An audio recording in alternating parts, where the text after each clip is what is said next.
Hi everybody, my name is Cody Ninepan, and today I'm going to be showing you the proper technique to do a full power clean movement.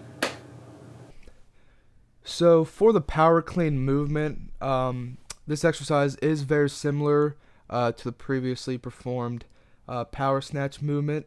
There are a few differences. So with this power clean movement, with the final bar position, it's at the shoulders.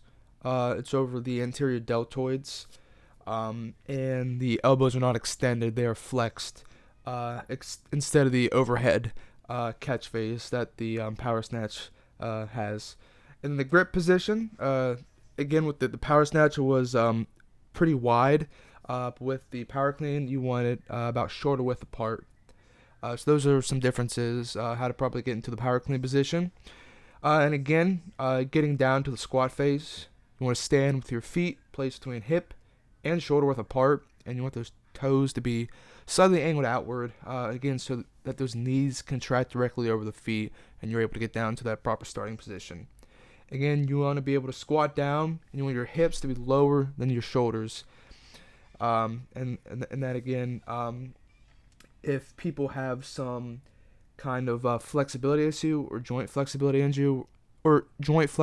issue, where they're not able to fully get down into the squat position to start, they can always start and perform the hang power clean. You just start standing up. Then you would just lower the bar below your knees and just perform the movement the same. So those are some accommodations that can take place as well. And again, there are a lot of muscles and joints that are being activated throughout the concentric phase of the movement. So again, you have your hip extension with your gluteus maximus, as well as your hamstring muscles like your biceps femoris, semitendinosus, and semimembranosus. You have your knee extension with your quads through the lockout phase with your vastus medialis, lateralis, intermedius, and rectus femoris.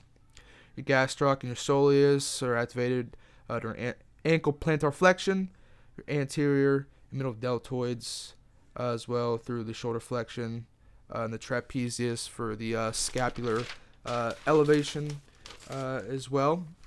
However, the difference with the power clean is that with the power clean, the concentric action does not include the elbow extension. As again, it's not caught overhead and the elbows are extended, but the arms are in flexion through the end of the movement, and you rest it on top of your anterior deltoids. And again, some other synergists include your gluteus medius, minimus. Again, with that hip extension, your posterior deltoids as well as your biceps brachii, brachialis, brachioradialis, and your core also has a lot of synergist activation throughout the movement.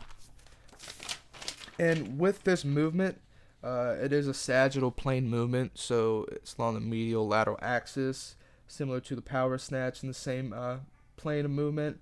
The grip, you want a evenly closed pronated grip. Again, the hand placement is about shoulder width apart on the bar. And again, the eccentric muscle action patterns you can see with the hip flexion, the knee flexion, the ankle dorsiflexion, and the shoulder extension in the starting phase as well. Again, this movement does not require a spotter because these Olympic movements are very high velocity. So having a spotter would put both the lifter as well as the spotter in danger, because if they were to perform the movement and somehow fall back and the bar flies and they could hit them and injure them. So this movement does not require a spotter. Again, having somebody close by is always a recommendation, especially for newer individuals performing the movement. With sports carryover, again, this movement is a great power movement, so it's really focused on the speed of the movement, the explosiveness aspect of the movement as well. So again, you can see it carry over with a lot of sports, with like basketball, baseball players can use it, football players, all sorts of athletes. You can see golfers, they perform this movement. Anybody can use this in order to increase their overall power, both upper and lower body, because this is a full body movement. As far as just daily life carryover, it will just increase your overall upper and lower body power. And again, just performing anaerobic activities, especially as one ages, it'll greatly reduce the process of sarcopenia, which is just kind of losing muscle strength, especially type 2 muscle fibers, as you age. So performing any type of movement like this as one age has, great benefits health-wise and just overall to the body.